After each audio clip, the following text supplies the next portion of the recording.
Smurfs, Sylvester and Tweety, Wacky Races, Tom and Jerry, and Yogi Bear.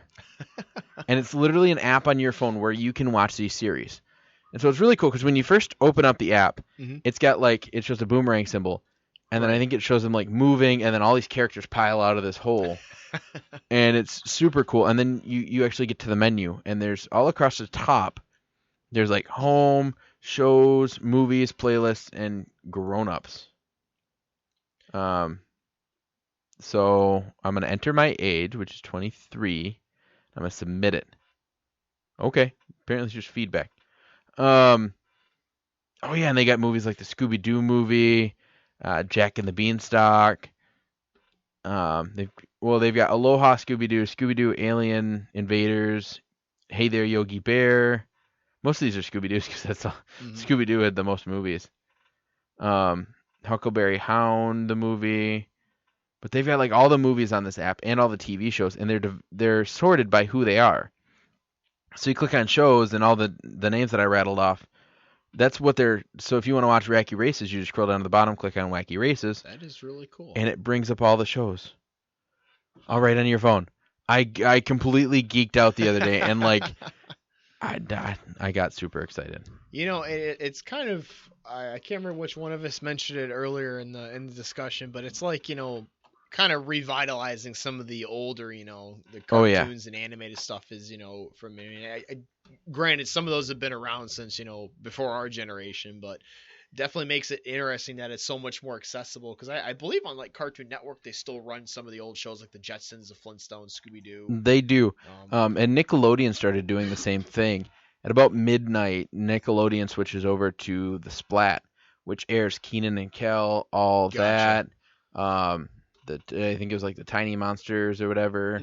They, whatever. Hey Arnold. Right. And I even think that they have a website. Yeah, I'm just checking this. They've got an app too.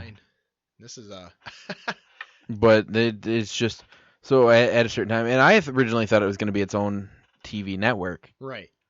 And it actually says on Google 98% like this TV show. So like I said, it was Nick Cannon was hosting it for a while. They did some stuff where he would host. It's interesting now because I think it's still. Well, they've got As Told by Ginger too. That was one of my other favorites. You remember that one? Yes.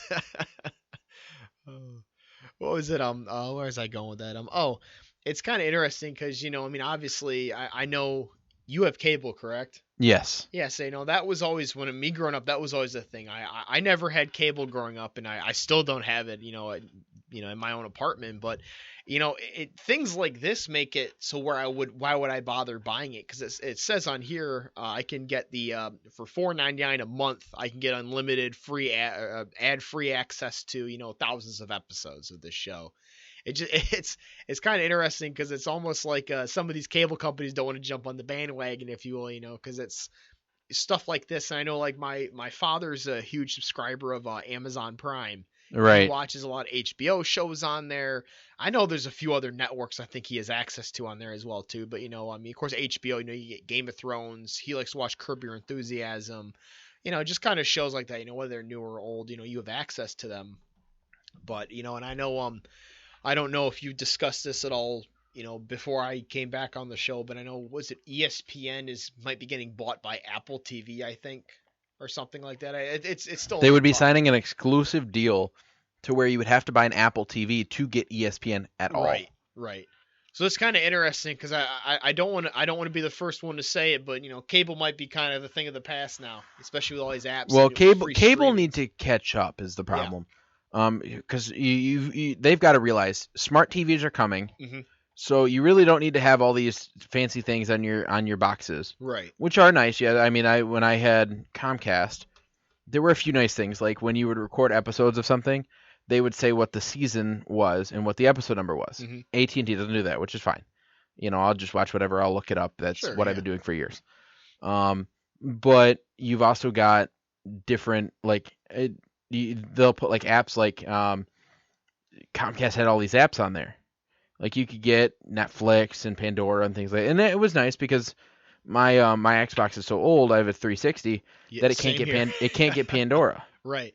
And because I can't get Pandora, I'm like, well, you know what, whatever. I've got a stereo system with a splitter. I'll just throw, my phone onto the splitter, and boom, I've got Pandora. Right. My girlfriend's smart TV can get Pandora, Netflix, and all those.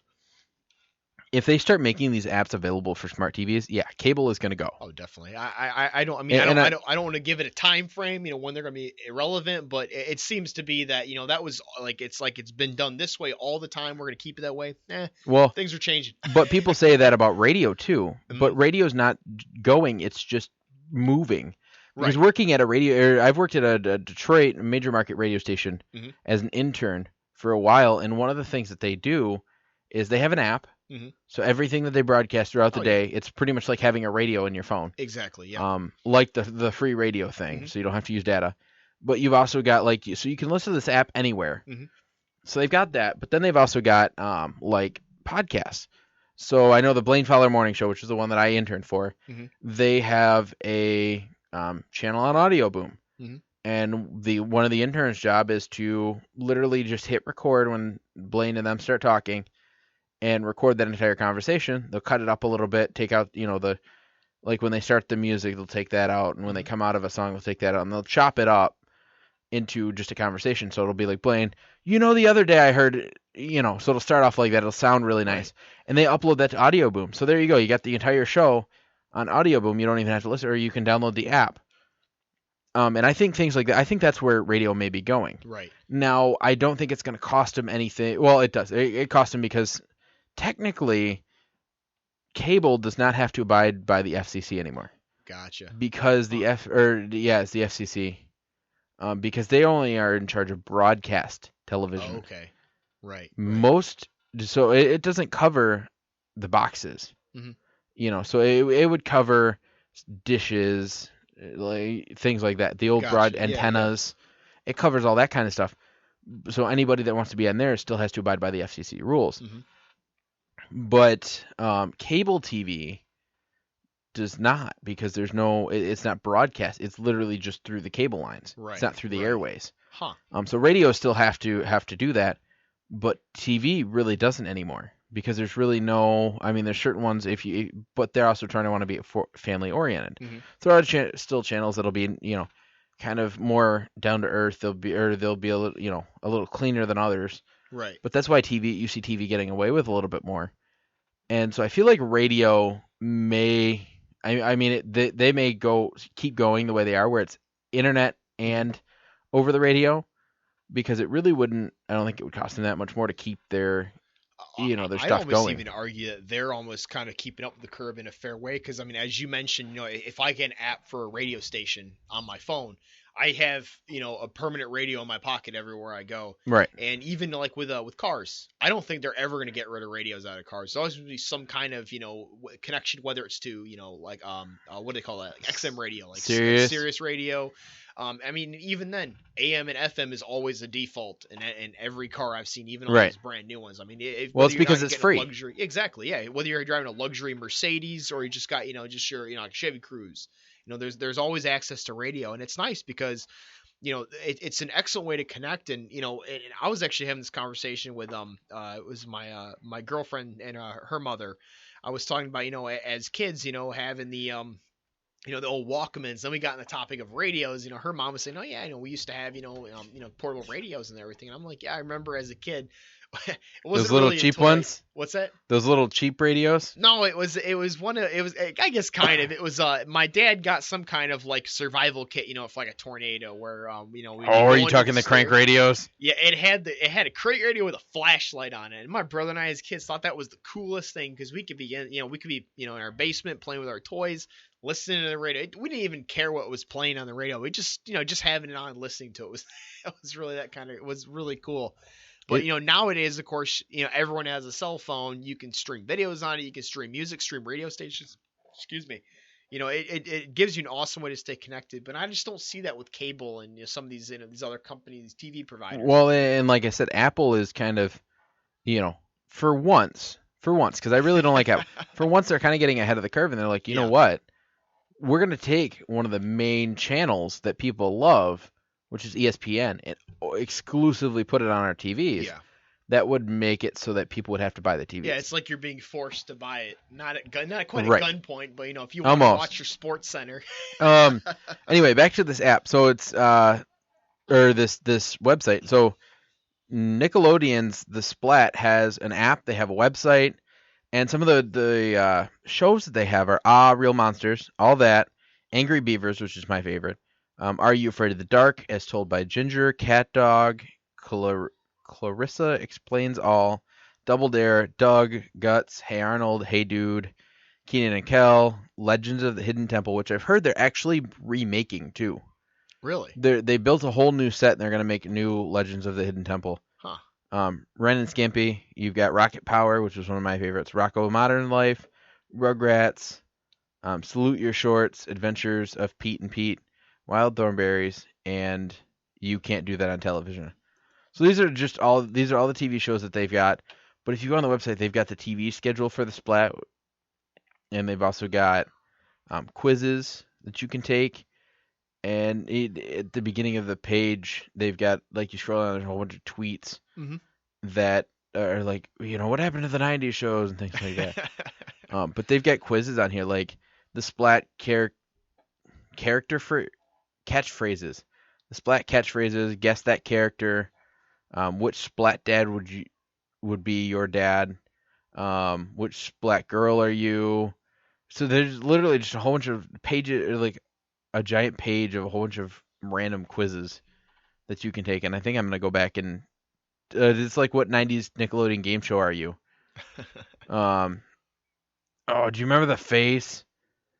Which face is your face? Do you remember the giant face on Nickelodeon that would talk to you? That thing was creepy. I remember seeing that when I go to my grandmother's and I watched that. I always thought that was kind of scary as a kid. Yeah, it is. Yeah. Anyway, so I got super excited when I saw this app, and I don't know why, but I'm like, this is fantastic. Well, it's awesome having that because unlike your massive flat screen TVs, you can actually put it in your pocket and be anywhere technically and watch that. No, I do wish that a lot of these apps would be available on smart TVs. Yeah. Because I would, if I could get this on my Xbox or Amazon Fire Stick or a smart TV, I would probably be buying up a lot more smart TVs. And I'm honestly surprised that hasn't become more of a thing because there's more and more ways to mobilely access a lot of the like TV shows, movies, stuff like that.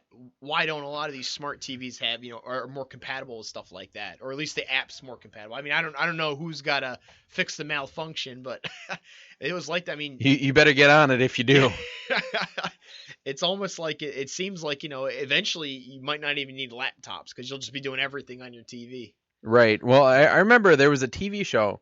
It was in like a Disney movie, and it showed this girl, and she literally was sitting in her living room, and she just grabbed a wireless keyboard and a wireless mouse, was sitting there on the computer on her TV.